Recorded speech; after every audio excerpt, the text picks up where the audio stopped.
I haven't seen you in so long. I know. You look good. You look good too. Oh, thanks. What's going on? Who knows? Right. Well, we are finally over the hump. Uh-huh. Jonah is better, That's good. and everybody's feeling good That's good. And the rest of you are healthy so far. so far. Before we start, can I just run and pee quickly? I was on Please, my way. please, and don't take as some people have done who are new to Zooming, don't take your laptop with you. Right, right. Okay, Okay, I'll be right back. bye. Nor your microphone. Right. Okay, I'm coming.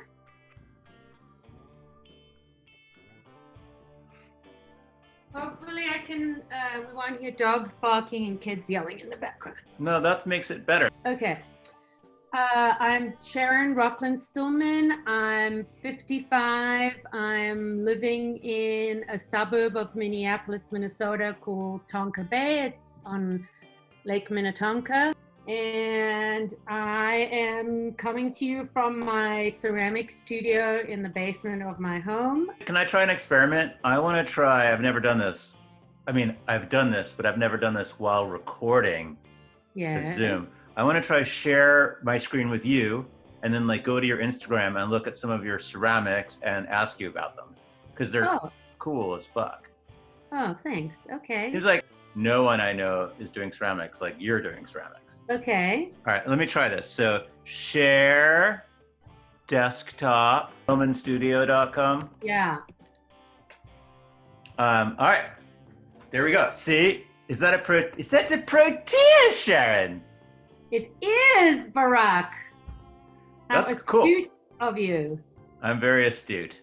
Yes. So where should I go to the gallery? Sure. Okay. So, wow. See, like, that's just cool. I mean, how did you get the idea to do these like super like delicate? So, I, unlike not most, but a lot of ceramic artists, don't work on the wheel. I don't make bowls and mugs and platters. I hand build. So I cut and form all of these shapes ahead of time, and then I sort of arrange them to create, I would say, not really existing. They exist in my mind, but I'm very much work from my influence of having grown up in South Africa and living amongst gorgeous flora and fauna and plants that come from the ocean, anemones and that kind of thing. So I kind of just use these shapes to create these flowers and so I hand build and hand cut each little petal and make the flowers, and then I glaze them and fire them. You glaze them like once it's assembled, or do you glaze the pieces before? Both, actually. Mm-hmm. A little bit of both. I sort of do it before, and then if I want to add to it, I overglaze, and then I actually fire them multiple times too, just to create different layers of glaze. Yeah. Are they usually displayed like on a horizontal surface like a table, or can they go on a wall? They're designed to hang on the wall, like you see behind me. Oh, cool. And I've got a couple here I could show you. Want me to show you? Yeah, sure. Right there. Wow, those are cool. So they are designed to hang on the wall, but they can be sit on a table. Like I have this piece over here that's just sitting on my windowsill in my studio. Yeah. I think like if I were to get one, if I were lucky enough to own such a thing, I think I would want it that way personally. On a table. Yeah, like the flower, it represents. Right. They're cool on the wall too. Yeah. So. Now that we're sheltering in place and quarantining and all of that, I'm fortunate enough to have this wonderful studio to keep myself busy. So I'll be puttering around quite a bit in the next couple of weeks. No pun intended. No pun intended. Right. So, okay. So, I think it's going to be crazier and crazier as time goes on during this COVID-19 thing. And more of us are going to know people that are directly impacted. But you are the first person I know to be, well, I guess indirectly impacted, because you found out that your son was COVID-19 positive. I don't know if people are using that phraseology yet, but can you tell, I mean, if you're comfortable talking about it, can you talk about that? Mm-hmm. So my son, who is almost 21, does quite a bit of traveling. He's does public speaking. And so over the past 6 weeks, he had been in Thailand, Australia, and the United Kingdom, and also with layovers in South Korea and in China. And so 2 weeks ago, he was in the UK. He had been there for 6 days. And on the last day, on his way to fly home, he called me from London, and he said that he didn't feel good. And he said that he woke up and he had a cough, and I thought it was kind of unusual, because normally, just from past experiences, when their kids have been sick, they sometimes have a cold first, they have a runny nose, they kind of have some upper respiratory thing, and then they get a cough. And I just thought it was weird, and I asked him if he felt like he had a fever.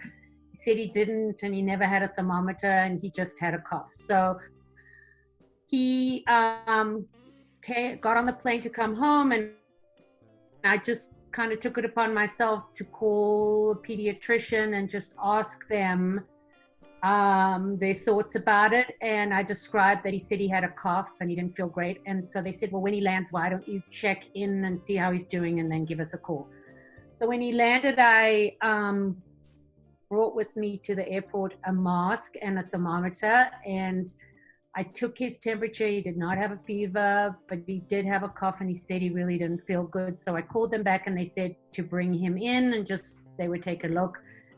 But they did also tell us to meet them at a separate entrance and not come in the main entrance. And they met us at the door with a hazmat suit, which was kind of alarming. I mean, 2 weeks ago, things were not quite as intense as they are now, so we were kind of really freaked out about it. And they took us into a room, and the nurse was in a hazmat suit, and the doctor was too. And they asked him a bunch of questions. And first they actually did a flu test, because I guess that's kind of protocol right now to make sure that it's not flu. And fortunately, we could wait for those results, which only took about 10-15 minutes. That came back negative. And then the doctor just felt, based on, you know, where he had been and where he had traveled, that she wanted to test him for COVID-19. So they went ahead and they did that.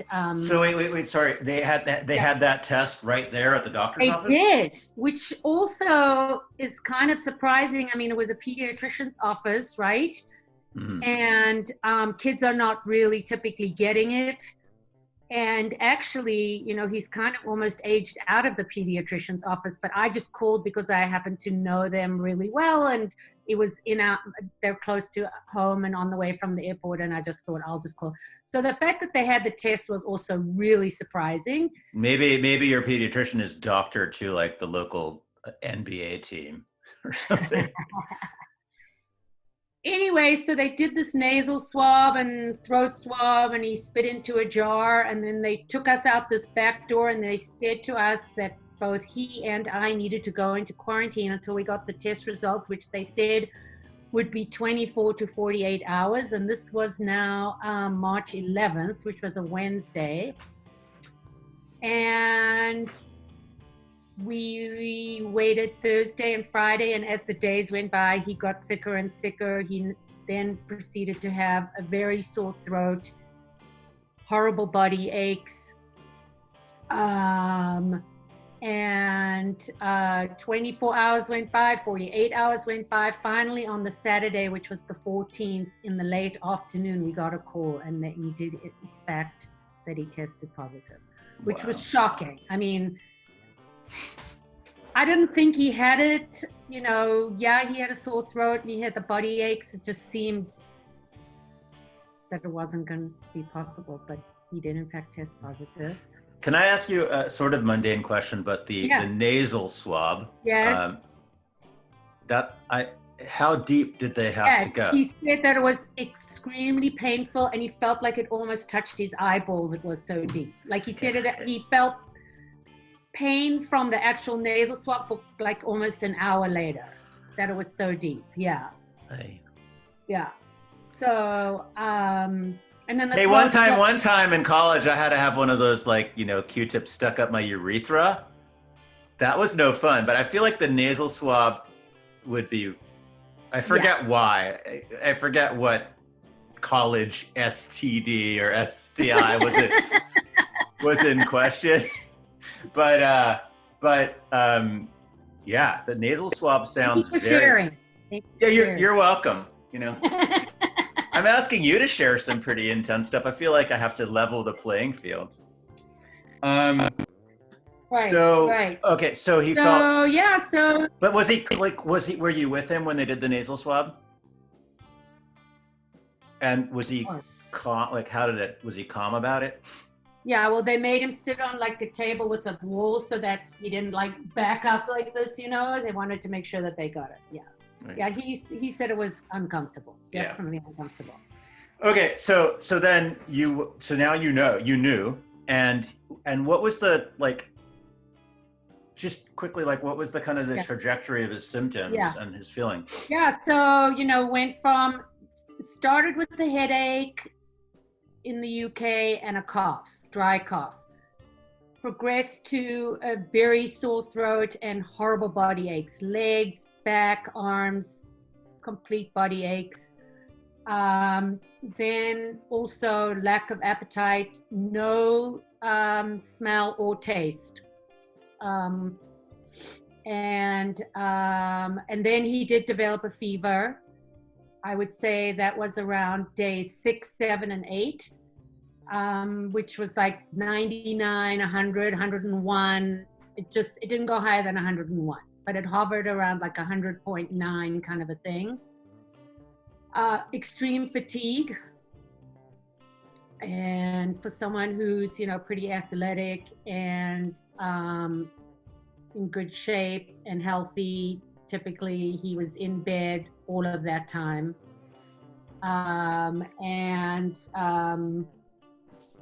He's got a very high threshold of pain, and he just said that his body ached.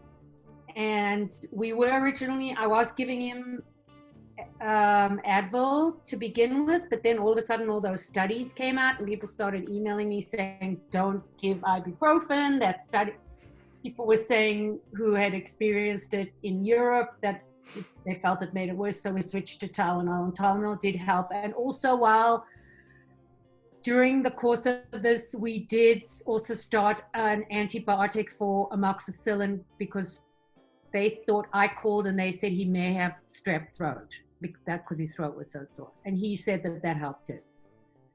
So I would say by day 8 and 9, maybe 10, he started to feel better. The sore throat was gone, the fever was gone. Still had no taste or smell, and definitely still fatigued, but was like up and about. And by day 12, he was feeling like a lot better. And that was when we got a call from the health department. And by the way, the Department of Health in Minnesota has been actually me still and him having us take our temperature twice a day and log it through a survey that they sent us online. Mm-hmm. So how was so it sounds like your experience with the pediatrician was actually pretty, well, kind of shockingly good. Like, yes.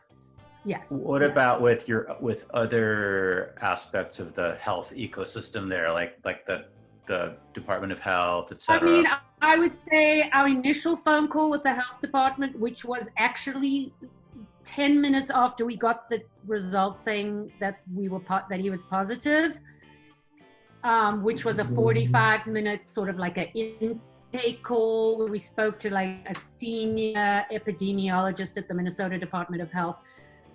A very thorough line of questioning and answering questions. And then after that, for the first, I think maybe the first 5 days, we got a phone call every day from somebody, but I felt like those were sort of like maybe college age kids who were given a questionnaire that they like, just a form that they needed to call and ask questions. It was nothing like they weren't really able to answer any questions I had. I felt like I got way more from calling a pediatrician and talking to a triage nurse or the doctor herself. Well, yeah, it seems like those calls were more for surveying back up to right, the, like for and the Minnesota, and they did give us a number to call, an emergency number, like during the week and on the weekends if we needed to. And I was specifically told that if I had symptoms that I needed to be seen. And then also during the course of this time, there was a day where I didn't feel great. And so they scheduled me to have a test, and I was given a time to go through one of those drive-through tests.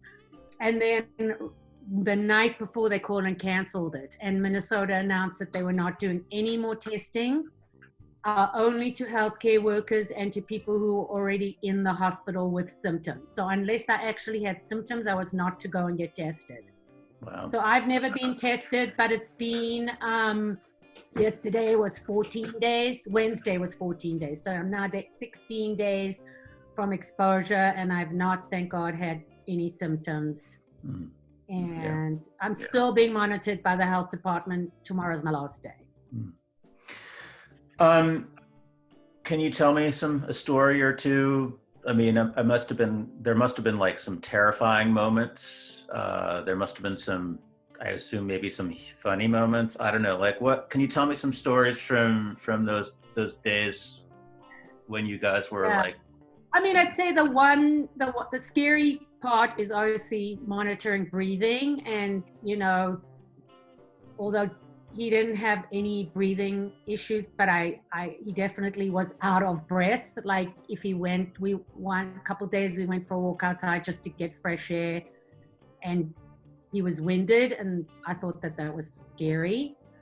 In terms of humorous moments, I mean, I just, you know, just being in a mask, gloved, you know, freaking out, running around the house, wiping anything and everything, just freaking about like how, you know, preventing myself, and even to the point of like washing the dogs, because like I don't know if he coughed on a dog, could the dog have the germs, and then I touched the dog and touched my face. So you just find yourself being sort of like overkill in terms of cleaning and sanitizing. How did you guys like navigate that? You said like monitoring his breathing was hard and scary. Like, how did you guys know, okay, we don't need to go get admitted to the hospital? You know, I felt like he was capable of letting me know if he thought he needed to be seen. And I mean, it was just the two of us in the house, so it was a lot easier for me. I mean, I really just was able to be taking care of him 24/7. Right. And so, you know, I trust him in telling me that if he thought he needed to be seen, that he would tell me. And yeah, I mean, seriously, if it wasn't for like, it takes a village, you know, during this time, I decided to blog on Facebook. I just felt like there were a lot of people who maybe could get some help based on the things I was experiencing. And we were constantly having food dropped off at the front door, and we really isolated for the entire time. I just wasn't willing to risk coming into contact with his siblings or with my aging mother, or, you know, my aging in-laws or anybody. So we really did isolate. And, my mom has asthma, so I thought it was risky. And my father-in-law is a kidney transplant recipient. And so, they're all in their 80s, immunocompromised. And so that part, I would say, speaking of scary, is the scary part. Just knowing that you can give it to somebody else, not even having symptoms yourself, that you can be a carrier and give it to somebody. Right. So, and none of his siblings had been in contact with him since before he went to the UK. What's his work that he at such a young age is doing such cool travel? So he works with his dad, speaking about his generation in the workplace. They've published a book together. It's called Gen Z at Work. And so Jonah and his dad speak about Jonah's generation, which is Gen Z, the generation after the millennials, who are starting to enter the workplace and graduating from college and in high school. And so they travel all around the country and the world, speaking to companies about how to market and manage the generations. I'm currently going through a divorce, so typically I've been a stay-at-home mom anyway, and I'm the primary caregiver to the kids. So I guess it's not really different in terms of me taking care of sick kids. I'm used to it, and it's what I've always done. I'd say in a weird kind of a way, the only blessing in disguise is that the other kids could go to their dad and not be exposed to the virus. I mean, typically we would have all been in the same house, and Jonah was isolated to his own room and bathroom, but yeah, I think it just, the stress of being on my own and being at night specifically is scary, just knowing that you're the only person in the house and God forbid there's an emergency, and sort of being mentally prepared. And I think that more than the physical taxation of taking care of someone who's sick, who's got a virus that's extremely contagious, that you are the primary caregiver, you're feeding them, you're taking care of them, you want to make sure that they feel good, and you're in direct contact with them, but at the same time you're dealing with something that's so contagious, and trying to prevent yourself from getting it. So that it sort of like hit me, I would say maybe 2 days ago, the mental taxation of it, and just how completely exhausted I was. I think just not even realizing how stressful it was, just the whole taking care of, trying not to get it, and being on my own sort of thing. So yeah, that's different, and that's, I guess, the sucky part of being a single parent. And I was married for 25 years, so I'm not used to really being on my own. So it's all new, figuring it out. Was he not traveling with his dad? No, he was on his own. Yeah. So. Yeah. Do you have any advice for people? Do you Well, here's my advice. I think the lesson to be learned is that it seems like what we're hearing and seeing through the media is that this generation of kids are getting are getting sick, but the symptoms are mild. And so I think that's maybe letting them think that it's okay not to be following rules and listening to advice of self-isolating, quarantining, and taking it seriously. I mean, you've heard about kids who are spring breaking on beaches and still out and about. I think what's important about this is that kids are getting sick, and the symptoms are not necessarily as mild as they think they are. They feel pretty crappy. They're definitely sick. They should be isolating, they should be quarantining, they should be taking this seriously. And I think not only if for their own health, but specifically for spreading it to their parents and their grandparents.